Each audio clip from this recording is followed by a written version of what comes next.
విశాఖే రాజధాని అంటున్న జగన్ విశాఖ అభివృద్ధి కోసం ఏం చేయబోతున్నారు? రెండవసారి ముఖ్యమంత్రిగా ప్రమాణ స్వీకారం విశాఖలోనే చేస్తానంటున్న జగన్ ధీమా ఏంటి? ఇంతకు మిగతా రాజధానులైన అమరావతి, కర్నూలు మాటేంటి?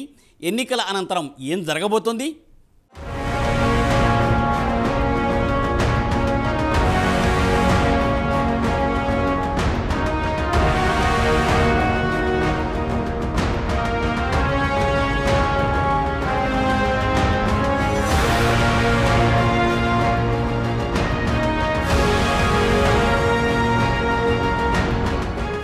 విజన్ విశాఖ సదస్సులో పాల్గొనడం కోసం విశాఖపట్నం వెళ్లిన సీఎం జగన్ ఈ సందర్భంగా మాట్లాడుతూ మరోసారి రాజధాని అంశంపై కీలక వ్యాఖ్యలు చేశారు.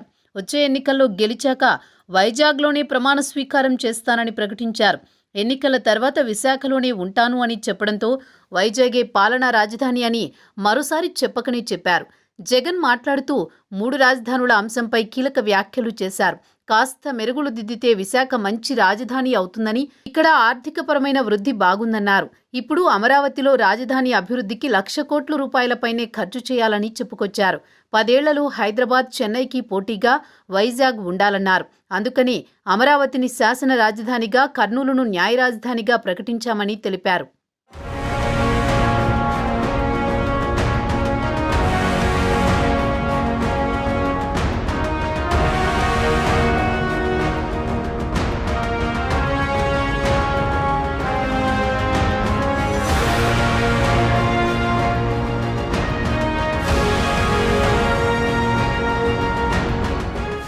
అమరావతి సహా రాష్ట్రంలో ఏ ప్రాంతానికి వ్యతిరేకం కాదు. ఐకానిక్ సచివాలయం, ఉద్యోగులు విశాఖ వస్తే మొత్తం మార్పు కనిపిస్తుంది. అప్పుడు దేశం మొత్తం మనవైపే చూస్తుంది. Institute of emerging technology varsity ఇక్కడకు రావాలి. అత్యాధునిక సాంకేతికతపై ఇక్కడ బోధన జరగాలి. భోగాపురం అంతర్జాతీయ విమానాశ్రయం శరవేగంగా నిర్మాణం అవుతోంది. భోగాపురానికి 6 లేన్ల బీచ్ కారిడార్ రోడ్ ఏర్పాటు చేశామని చెప్పుకొచ్చారు.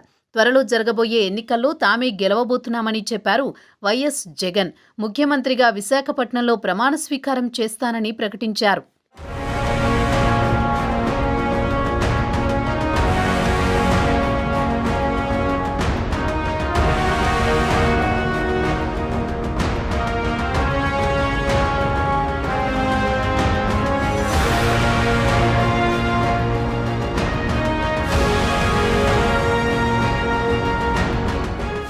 తెలుగు రాష్ట్రాలలో హైదరాబాద్ తర్వాత అతిపెద్ద నగరమైన విశాఖపట్నాన్ని రాజధానిగా ఎంపిక చేసుకోవడం ద్వారా ఆంధ్రప్రదేశ్ అభివృద్ధిని వేగవంతం చేయవచ్చన్న భావనతో ఉన్న జగన్ విశాఖను పరిపాలనా రాజధానిగా ప్రకటించారు. విశాఖపట్నమే ఏపీ రాజధాని అని కూడా జగన్ పలుమార్లు చెప్పుకొచ్చారు. తాజాగా కూడా ఎన్నికల అనంతరం విశాఖ నుంచే ప్రమాణ స్వీకారం చేస్తానని, పాలన సాగిస్తానని చెప్పుకొచ్చారు. గత ప్రభుత్వం అమరావతి పేరుతో విజయవాడ, గుంటూరుల మధ్య గ్రామాలను రాజధానిగా ఎంపిక చేసుకుంది. అక్కడ 1,00,000 కోట్ల వ్యయం చేస్తే కానీ రాజధాని నిర్మాణం పూర్తి చేయలేని పరిస్థితిని సృష్టించుకుందని వైసీపీ పదే పదే ఆరోపిస్తూ వచ్చిన సంగతి తెలిసిందే. అమరావతి ప్రాంతంలో కులజాడ్యం పెరిగిపోయిందని కూడా వైసీపీ ప్రచారం చేస్తూ వచ్చింది.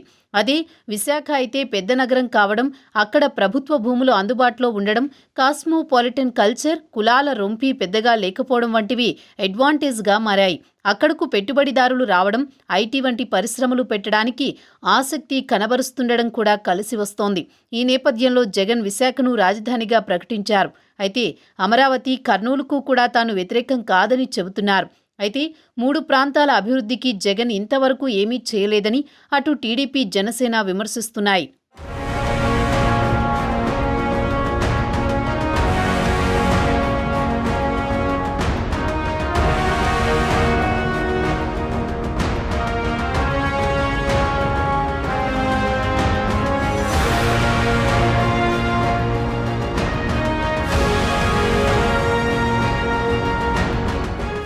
రాజధానుల అంశం కోర్టు పరిధిలో ఉన్నా కూడా విశాఖలో సీఎం క్యాంప్ ఆఫీస్ ఏర్పాటు చేసి తాత్కాలికంగా పాలనను అక్కడి నుంచి కొనసాగించాలని జగన్ భావించినా ఇప్పటికీ అది కార్యరూపం దాల్చలేదు.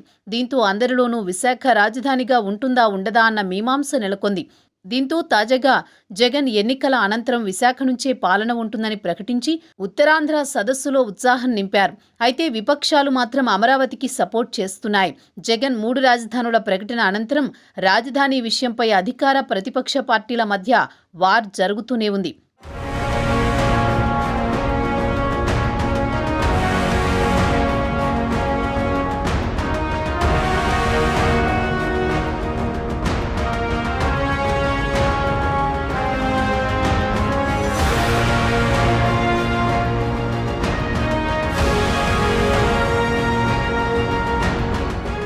రాజకీయాల్ని కాసేపు పక్కన పెడితే రాజధాని అయ్యే అన్ని అర్హతలు విశాఖపట్నానికి ఉన్నాయన్నది మెజారిటీ వర్గాల వాదన. ప్రపంచంలో సరిగ్గా మధ్యలో ఉండే ప్రాంతాలను రాజధానులను చేసినవి వేళ్ల మీద లెక్కపెట్టొచ్చు. విశాఖపట్నం ఏపీలోని అతిపెద్ద నగరం, ఆల్రెడీ అభివృద్ధి చెందిన నగరం. రైలు, రోడ్డు, జల రవాణా విషయంలో 13 ఉమ్మడి జిల్లాల ఆంధ్రప్రదేశ్లో ఏ నగరానికి లేని ప్రత్యేకతలు విశాఖకు ఉన్నాయి. జిల్లా కేంద్రమైన విశాఖ నగరం పరిధి చాలా ఎక్కువ. ఉమ్మడి శ్రీకాకుళం, విజయనగరం జిల్లాలు దాదాపుగా విశాఖ నగరంలో కలిసిపోయాయా అనేంతలా అభివృద్ధి విస్తరిస్తోంది. శ్రీకాకుళం, విజయనగరం జిల్లాలే కాకుండా విశాఖ జిల్లాలతో ఉమ్మడి తూర్పుగోదావరి, పశ్చిమ గోదావరి జిల్లాలోని వారికి ప్రత్యేకమైన అనుబంధం ఉంది. కాస్త దృష్టి పెడితే 2-3 ఏళ్లలోనే హైదరాబాద్ని తలదన్నేలా విశాఖ మహానగరం రూపురేఖలు మార్చేయొచ్చు.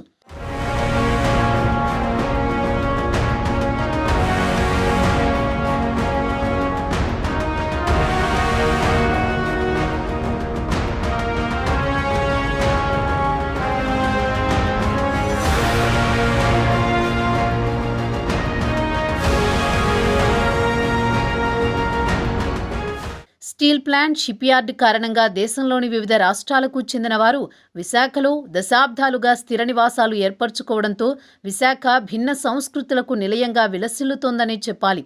కులజాడ్యం లేని ప్రాంతం విశాఖ. కుల సమీకరణాల గొడవ విశాఖ జిల్లాలోనే కాదు, ఉత్తరాంధ్రలోనూ ఎక్కడా కనిపించదు. రాజధాని విషయంలో ఇది అత్యంత కీలకమైన అంశమని ఆయా రాజకీయ పార్టీలు అంగీకరించాల్సిందే. ఆ మాటకొస్తే రాజధాని విషయమై ఈ అంశాన్ని కూడా పరిగణలోకి తీసుకోవాల్సి ఉంటుందని రాజకీయ విశ్లేషకులు సైతం అభిప్రాయపడుతున్నారు.